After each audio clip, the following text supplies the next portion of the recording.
Good morning students. आज हम हमारे प्रेजेंट लेक्चर में डिस्कस करेंगे इन्वेंट्री टर्नओवर रेशियो के बारे में।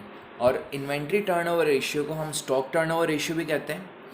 Inventory turnover ratio is the first ratio of activity ratio. In our previous lecture, हमारे प्रीवियस लेक्चर में हम ऑलरेडी डिस्कस कर चुके हैं दो मेजर रेशियो। पहला था लिक्विडिटी रेशियो, सेकंड था सोल्वेंसी रेशियो। थर्ड मेजर रेशियो है एक्टिविटी रेशियो, और एक्टिविटी रेशियो का फर्स्ट रेशियो है इन्वेंट्री टर्नओवर रेशियो। और इन्वेंट्री टर्नओवर रेशियो का हम स्टॉक टर्नओवर रेशियो भी कहते हैं। ठीक है, अब देखते हैं इन्वेंट्री टर्नओवर रेशियो क्या होता है। Inventory turnover ratio expresses the relationship between, inventory turnover ratio express करता है रिलेशनशिप किसके बीच में, cost of revenue from operations के बीच में, cost of revenue from operations के बीच में। अब cost of revenue from operation क्या है? Cost of revenue from operation का यहाँ पे मतलब है cost of goods sold. 11th standard में फाइनेंशियल अकाउंट्स वाला जो चैप्टर है उसमें आपने ये टर्म ऑलरेडी पढ़ा हुआ है कि कॉस्ट ऑफ गुड्स सोल्ड। यहाँ पे कॉस्ट ऑफ गुड्स सोल्ड को क्या बोला गया है? Cost of revenue from operation. एक चीज़ ध्यान रखना, इस चैप्टर में हम जहाँ पे भी रेवेन्यू वर्ड यूज़ करेंगे, रेवेन्यू का मतलब होता है सेल्स, रेवेन्यू का मतलब होता है सेल्स। और cost of revenue from operation का मतलब है कॉस्ट ऑफ गुड्स सोल्ड। हमने जो भी सेल करी है उस सेल की कॉस्ट क्या है, हमने जो भी सेल करी है उस सेल की कॉस्ट क्या है, हमें वो पता होना चाहिए। एंड एवरेज इन्वेंट्री, और किसके बीच में रिलेशनशिप स्टैब्लिश करता है? एवरेज इन्वेंट्री के बीच में। अब एवरेज इन्वेंट्री कैसे कैलकुलेट करते हैं ये भी हम आगे देखेंगे।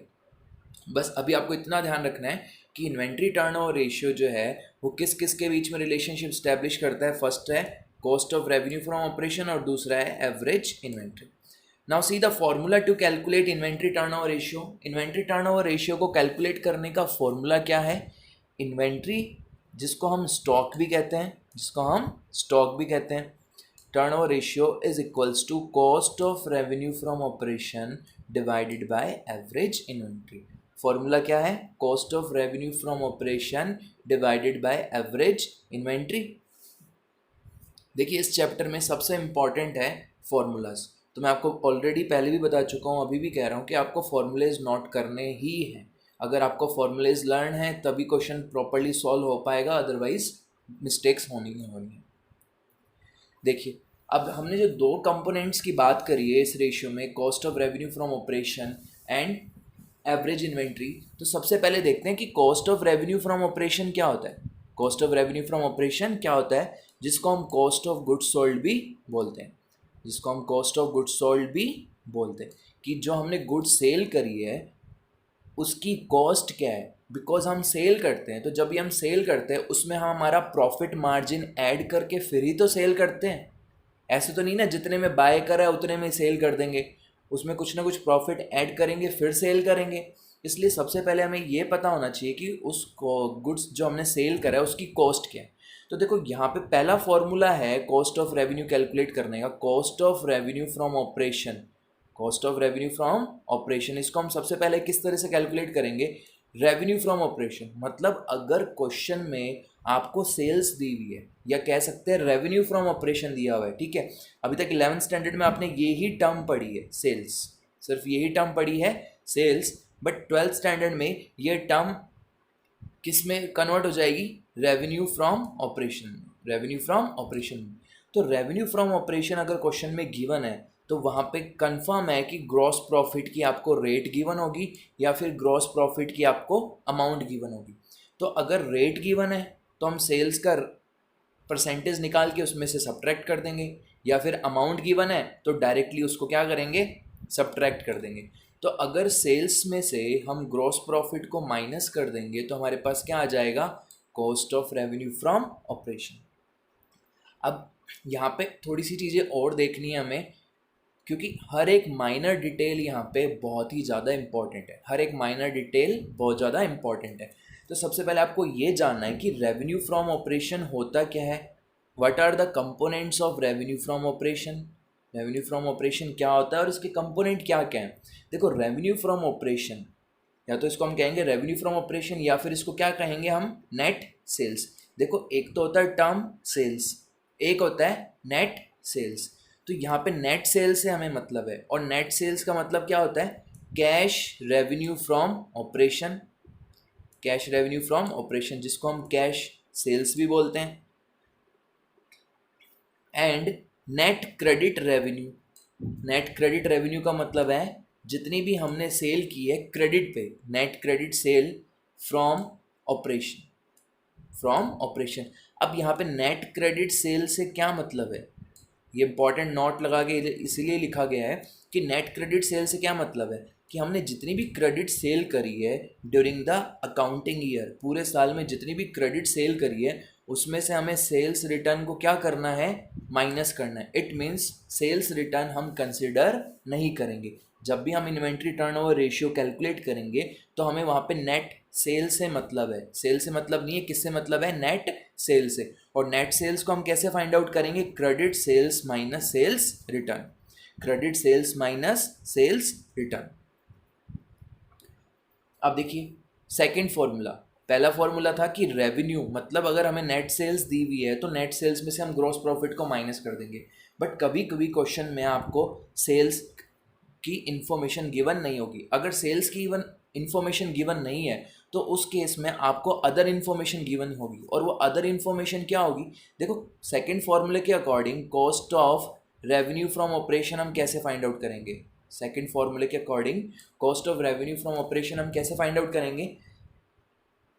आपको क्वेश्चन में ओपनिंग इन्वेंट्री दी हुई होगी। ओपनिंग इन्वेंट्री का यहाँ पे मतलब है ओपनिंग स्टॉक से।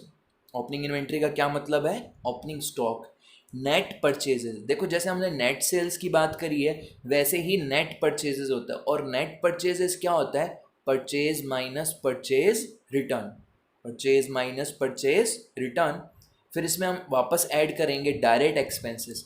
डायरेक्ट एक्सपेंसेस क्या होते हैं, direct expenses are those expenses which are incurred in bringing the goods to ने सेलेबल कंडीशन, मतलब वो सारे खर्चे जो हम एक गुड्स पे करते हैं to bring it in a saleable condition, ताकि हम उसको एक सेल की कंडीशन में ला सके।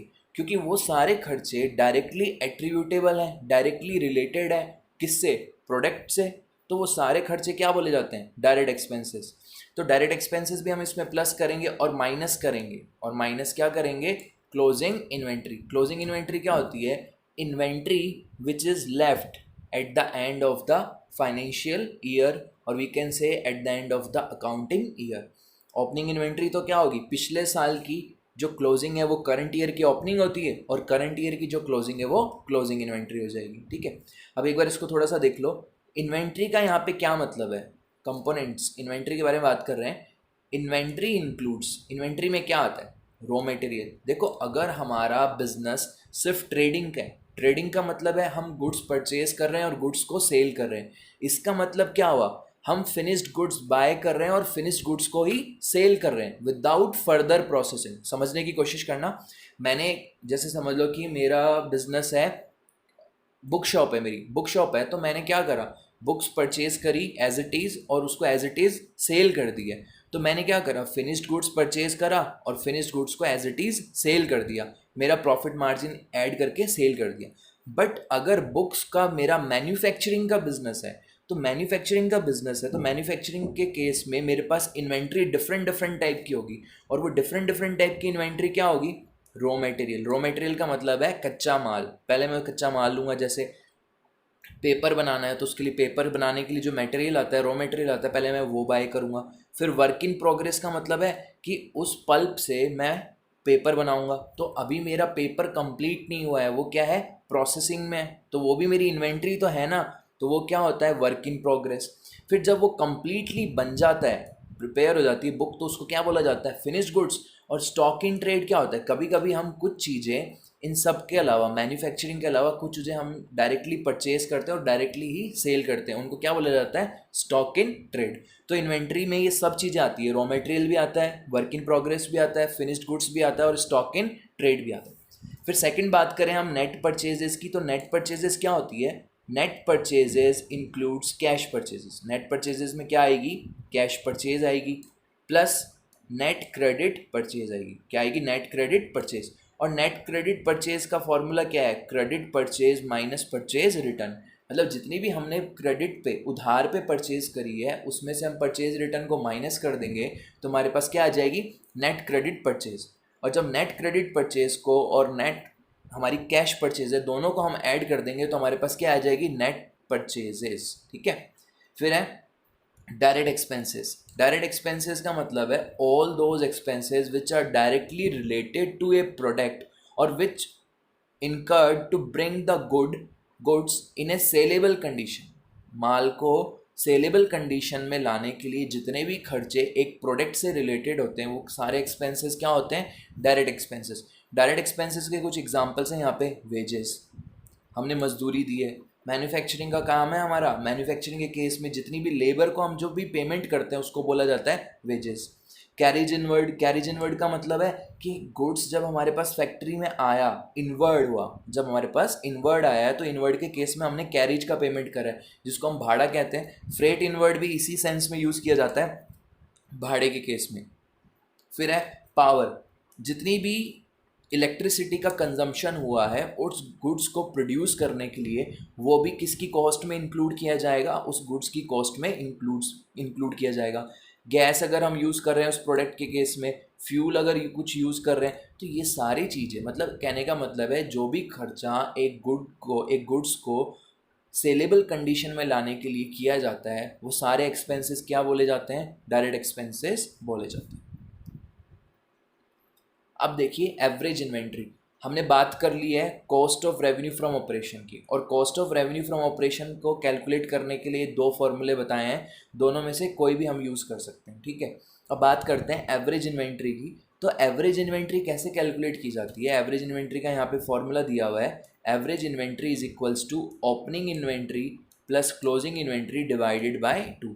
हमें ओपनिंग इन्वेंट्री और क्लोजिंग इन्वेंट्री को सबसे पहले ऐड करना है और उसमें 2 का डिवाइड करना है। जैसे ही हम 2 का डिवाइड करेंगे हमारे पास क्या आ जाएगी, एवरेज इन्वेंट्री। तो ये तो दो कंपोनेंट्स थे फॉर्मूले के और दोनों कंपोनेंट्स के बारे में हमने बात कर ली है। अब ओपनिंग इन्वेंट्री और क्लोजिंग इन्वेंट्री या तो आपको क्वेश्चन में गिवन होगी, और अगर क्वेश्चन में गिवन नहीं है तो हमें फाइंड आउट करनी पड़ेगी। या तो ऐसे हो सकता है कि ओपनिंग इन्वेंट्री गिवन है, क्लोजिंग नहीं गिवन है, या ये हो सकता है कि क्लोजिंग गिवन है बट ओपनिंग गिवन नहीं है, तो हमें ये फाइंड आउट करनी पड़ेगी। और इसको हम कैसे फाइंड आउट करेंगे अभी आगे देखेंगे हम इसके क्वेश्चंस में। पहले थोड़ा सा इसके इंपॉर्टेंट पॉइंट्स देख लेते हैं। Important points about inventory turnover ratio. Inventory turnover ratio के बारे में कुछ इंपॉर्टेंट पॉइंट्स हैं, उनके बारे में बात कर लेते हैं। पहला इंपॉर्टेंट पॉइंट क्या है, this ratio helps in measuring the efficiency of inventory management. इस रेशियो से हमें क्या पता लगता है कि कंपनी अपनी इन्वेंट्री को, स्टॉक को कितना एफिशिएंटली और कितनी एफिशिएंसी से मैनेज कर रही है। एफिशिएंसी से मैनेज करने का मतलब है कि क्या हम प्रॉपर यूटिलाइजेशन कर रहे हैं स्टॉक का, क्योंकि पैसा जो कंपनी मार्केट से रेज करती है उसको वो दो एसेट्स में एक्सपेंड करती है, दो एसेट्स में एक्सपेंड करती है। पहला किस में एक्सपेंड करती है, नॉन करंट एसेट्स बाय करने में, दूसरा किस में, करंट एसेट्स परचेज करने में। तो इन्वेंट्री क्या होती है हमारी, करंट एसेट्स। तो इन्वेंट्री के लिए हमें ये देखना है कि कंपनी ने ज़्यादा पैसा तो इन्वेस्ट नहीं कर रखा है इन्वेंट्री में, कम तो एकदम लो तो नहीं कर रखा। अगर लो कर रखा है इसका मतलब वर्किंग कैपिटल की प्रॉब्लम होगी वहाँ पे। तो इस रेशियो से हमें क्या पता लगता है कि कंपनी ने अपनी इन्वेंट्री का मैनेजमेंट प्रॉपर कर रखा है या नहीं कर रखा।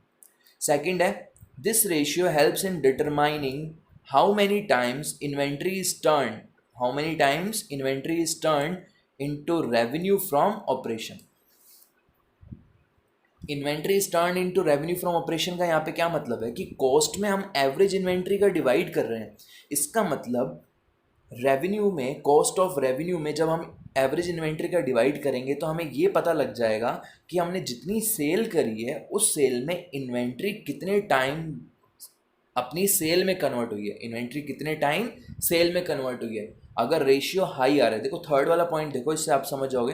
थर्ड पॉइंट क्या दिया हुआ है, if the ratio is high, अगर रेशियो हाई है इट मीन्स मोर सेल्स। अगर रेशियो हाई आ रहा है, अगर रेशियो हाई आ रहा है इसका मतलब कंपनी क्या है, ज़्यादा माल बेच रही है, वहाँ पे मोर सेल्स है। और मोर सेल का मतलब क्या है कि कंपनी का इन्वेंट्री मैनेजमेंट स्ट्रॉन्ग है। अगर सेल्स हाई है तो कंपनी का इन्वेंट्री मैनेजमेंट क्या है, हाई है। Are being produced, more sales are being produced by the company. ठीक है, फोर्थ पॉइंट है यहाँ पे, if the ratio is low, अगर रेशियो लो आ रहा है it means that the inventory is not sold at a quick rate.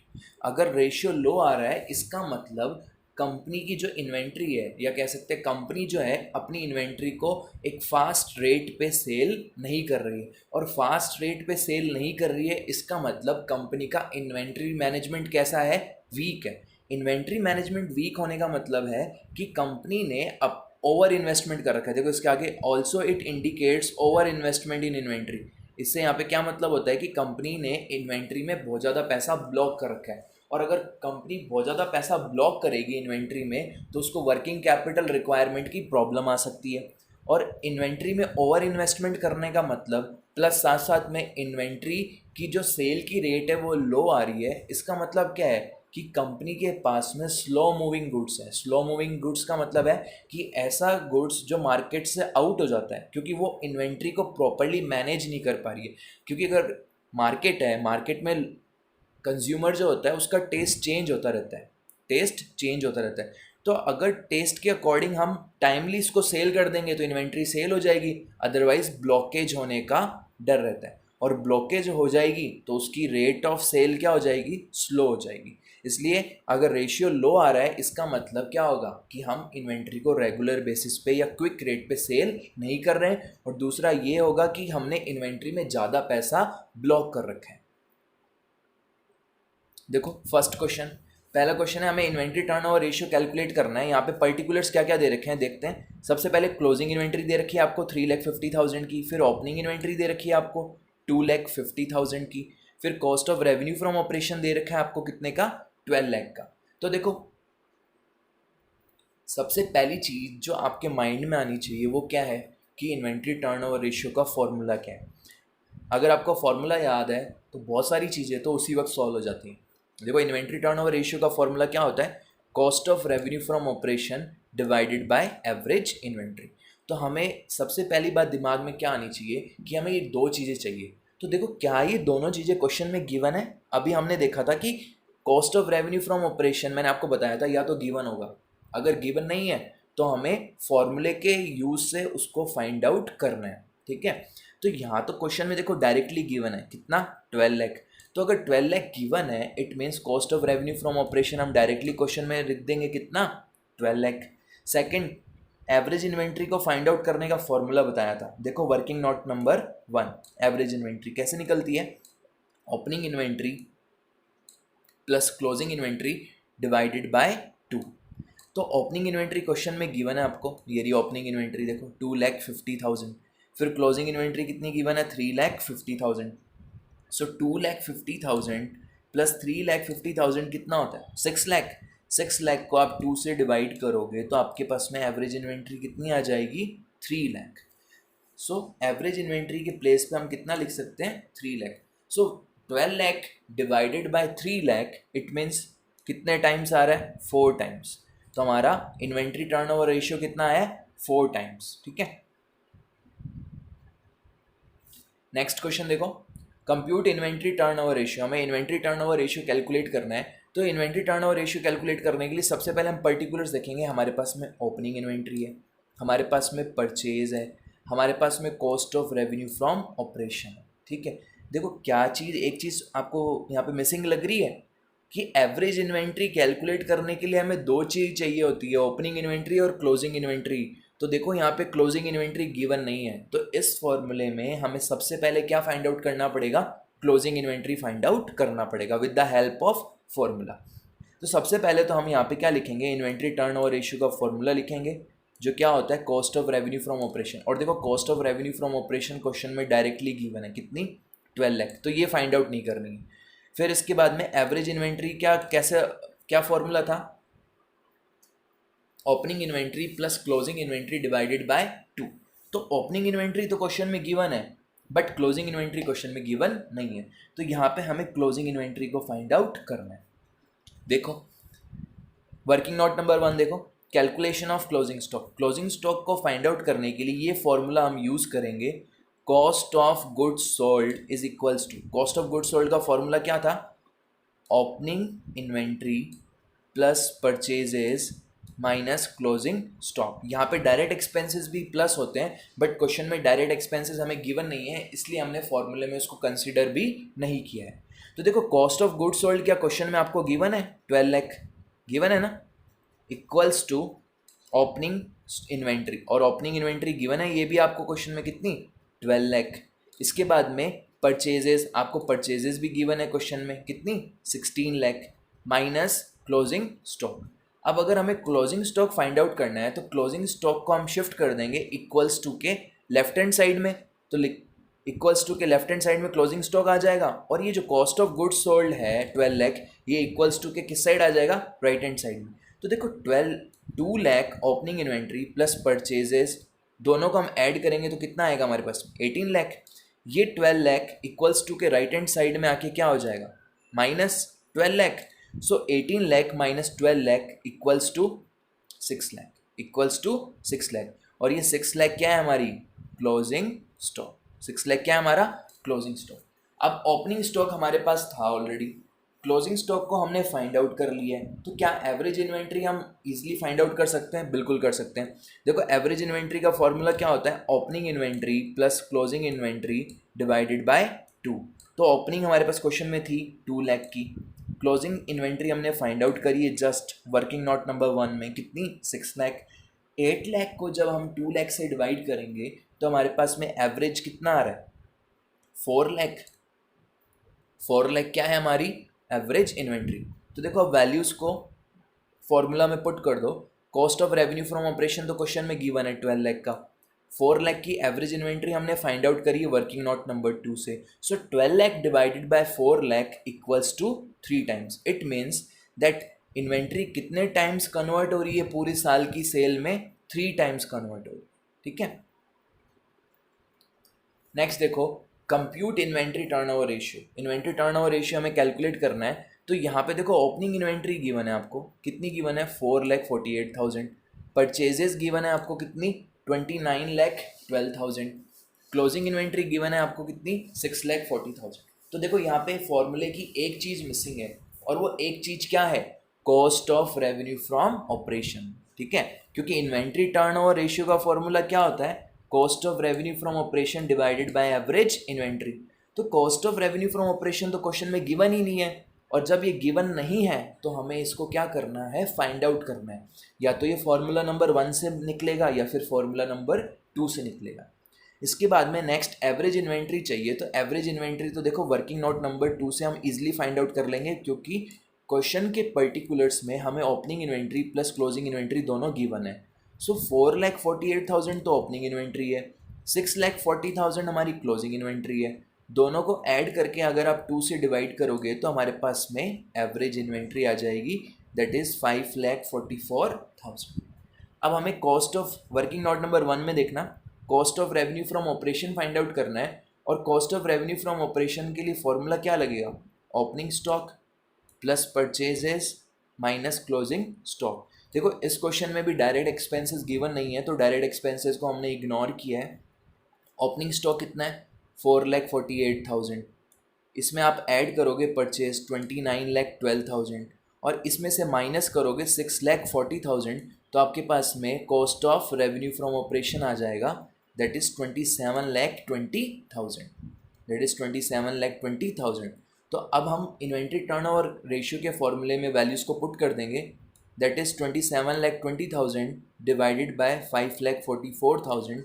तो हमारा आंसर कितना आ रहा है, 5 times. It means that the inventory is converted into revenue from operation in A current financial year in a particular accounting year. How many times, कितनी बार convert किया जा रहा है, 5 टाइम्स कन्वर्ट किया जा रहा है।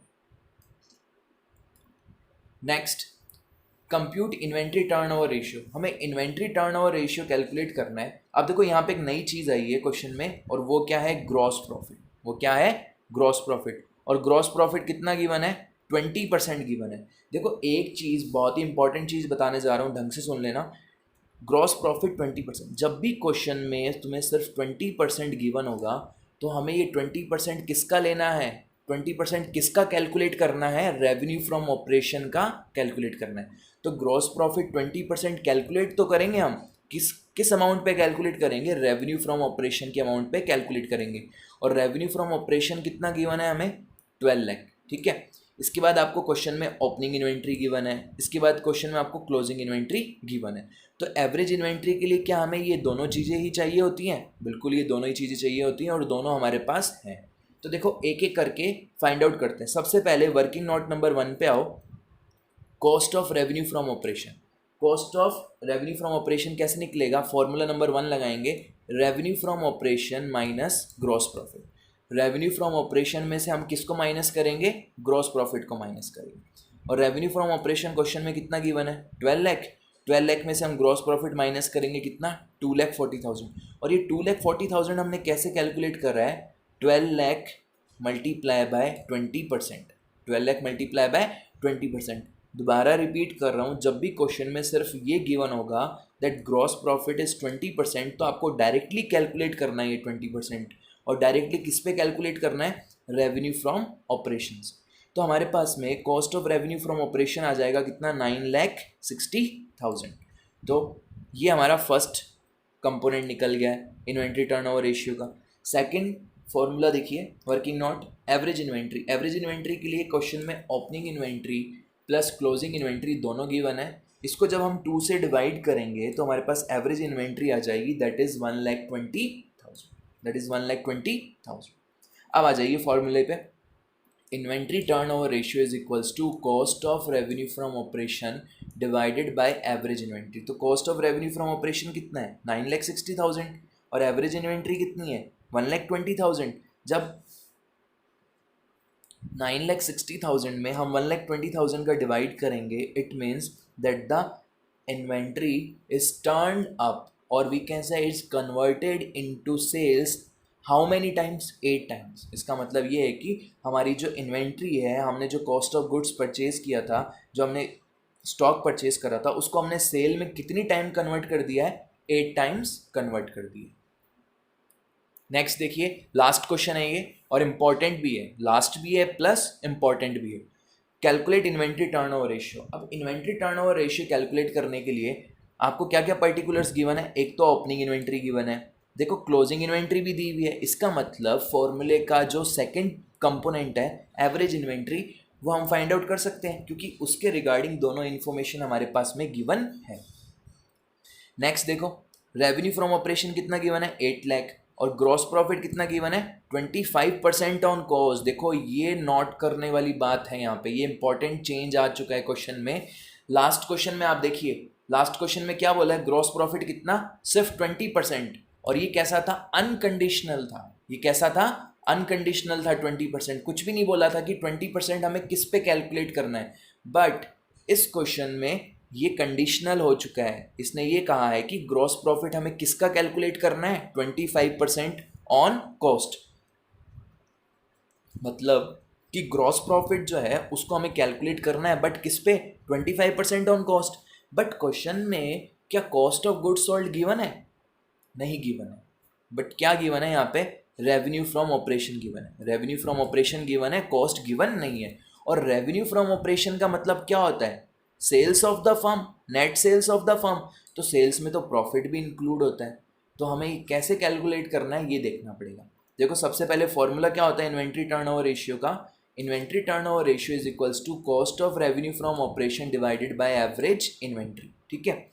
अब वर्किंग नोट देखेंगे, सबसे पहले हम कैलकुलेट करने वाले हैं इसमें cost of revenue from operation.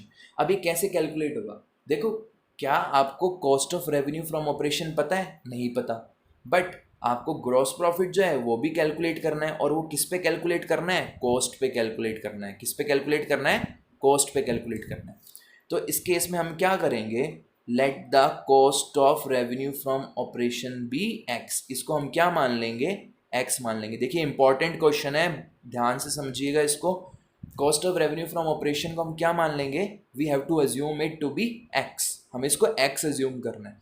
Next, it means अगर cost of revenue from operation X है तो ग्रॉस प्रॉफिट क्या होगा, 25% ऑफ एक्स। क्वेश्चन में बोला है ना कि 25% ऑफ कॉस्ट लेना है, और कॉस्ट को हमने क्या मान लिया है, एक्स मान लिया है। तो 25% ऑफ एक्स क्या आएगा, 0.25x। 25% ऑफ x क्या आ जाएगा 0.25x। अब देखो इसको मैंने हाईलाइट करा है, इसलिए करा है क्योंकि ये फॉर्मूला यूज करके हम cost of revenue from operation find out कर सकते हैं। Cost of revenue from operation, cost of revenue from operation कैसे निकलता है, हमारा फॉर्मूला नंबर 1 है revenue from operation minus gross profit. अब इस फॉर्मूले के जितने पर्टिकुलर्स हैं, देखो cost of revenue from operation हमने इसको अज्यूम करा है क्या x, फिर is equals to revenue from operation, question में गिवन है कितना 8 lakh. Then gross profit, gross profit भी हमने कैलकुलेट करा है x का 25% कितना 0.25x। अब ये 0.25x जो है वो लेफ्ट हैंड साइड चला जाएगा इक्वल्स टू के, तो x प्लस 0.25x हो जाएगा और x प्लस 0.25x क्या होता है 1.25x, ठीक है। और इक्वल्स टू के राइट हैंड साइड में कितना क्या रिमेनिंग रह गया, कौन सी डिजिट रिमेनिंग रह गई 8 लाख, और 8 लाख क्या था हमारा रेवेन्यू फ्रॉम ऑपरेशन। अब देखो इस 1.25x में हमें फाइंड आउट क्या करना है, x फाइंड आउट करना है, और ये 1.25 और x दोनों क्या है मल्टीप्लीकेशन में है, तो 1.25 राइट हैंड साइड में इक्वल्स टू के राइट हैंड साइड में जाके डिवाइड हो जाएगा। डिवाइड किस में होगा 8 लाख में। सो जब हम 8 लाख में 1.25 का डिवाइड करेंगे तो हमारे पास में cost of revenue from operation आ जाएगा कितना 6,20,000। हमारे पास में cost of revenue from operation आ जाएगा कितना 6,20,000, बिकॉज x क्या था, x को हमने क्या माना था, ये रहा cost of revenue from operation. Cost of revenue from operation को हमने क्या माना था x माना था, इसलिए हमारे पास में x की वैल्यू आ चुकी है और ये x क्या है cost of revenue from operation, ठीक है। नेक्स्ट एवरेज इन्वेंट्री कैलकुलेट करनी है और एवरेज इन्वेंट्री क्वेश्चन में ऑलरेडी गिवन है, ओपनिंग इन्वेंट्री भी गिवन है हमें और क्लोजिंग इन्वेंट्री भी गिवन है। सो 60,000 प्लस 1 लाख इक्वल्स टू 1,60,000, 1,60,000, और 1,60,000 में हम 2 का डिवाइड करेंगे तो हमारे पास क्या वैल्यू आ जाएगी 80,000, और ये 80,000 क्या है एवरेज इन्वेंट्री, ठीक है। अब वैल्यूज को हम फॉर्मूला में पुट कर देते हैं। Cost of revenue from operation कितना है 6,40,000 और एवरेज इन्वेंट्री कितनी है 80,000, which means that the inventory turnover ratio of the firm or of the business is 8 times। इसका मतलब कि हमारी जो इन्वेंट्री है वो रेवेन्यू में कितने टाइम कन्वर्ट हो रही है 8 टाइम्स कन्वर्ट हो रही है, ठीक है। Enough for today, thank you for watching the video, please like subscribe and share the video if you like the content. हमारा नेक्स्ट वीडियो एक्टिविटी रेशियो पे ही बेस्ड होगा। Thank you so much.